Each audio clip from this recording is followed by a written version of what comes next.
Alright, ayan. So, good evening, good afternoon, and good morning po. Ayan. So, kung titignan yan, no, meron tayong Cooler Master, Master Box MB600L. Ayan, no. Ayan, titignan niyo yan. Mag-unbox lang po tayo niyan. So, sa susunod po na video nito, mag-assemble naman po tayo. Sa ngayon, unboxing lang po ang gagawin natin dito sa ating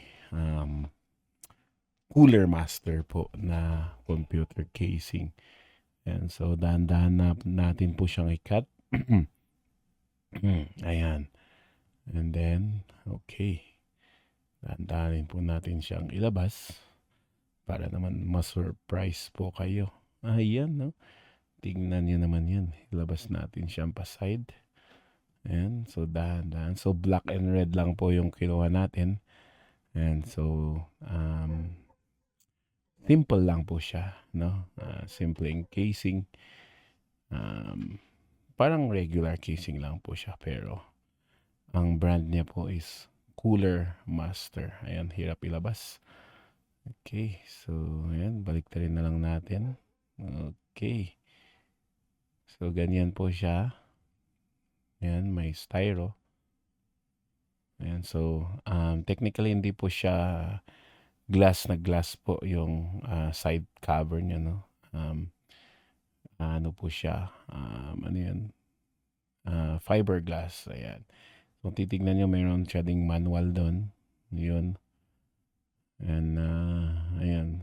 So, manual lang po siya kung paano siya gamitin. But for us nga, since alam naman na natin kung paano siya i-assemble, so, ayan, pagilid na lang natin. And of course, buksan na natin itong ating casing. Ayan.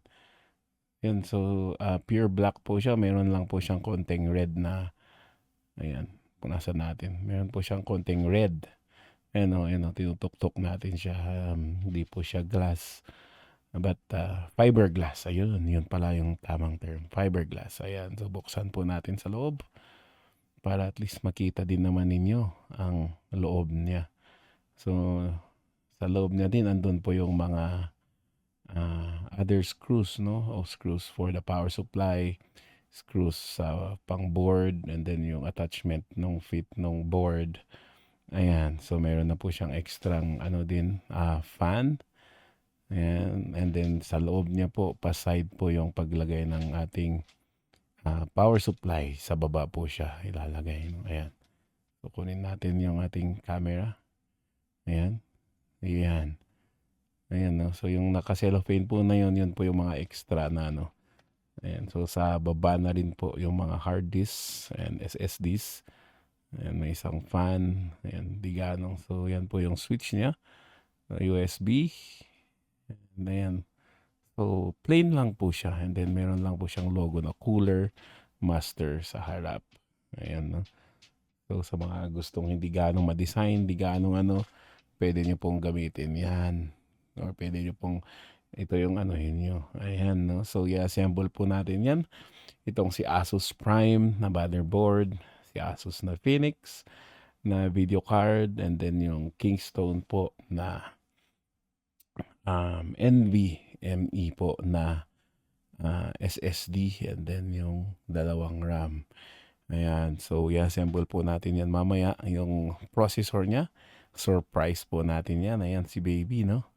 Nakikigalaw na rin, ano. But, ayan, so sa susunod po na video natin, dyan po natin ilalagay ang ating pag-assemble po ng items na yan, no? Phoenix GeForce GTX na 4 gig, no? Auto Extreme po na Asus. Ayan, balik mo, inulog mo eh. Ayan, and then yung Prime po na Asus motherboard. Ayan. Ayan, sige, suksok mo dyan. Sige. Ayan.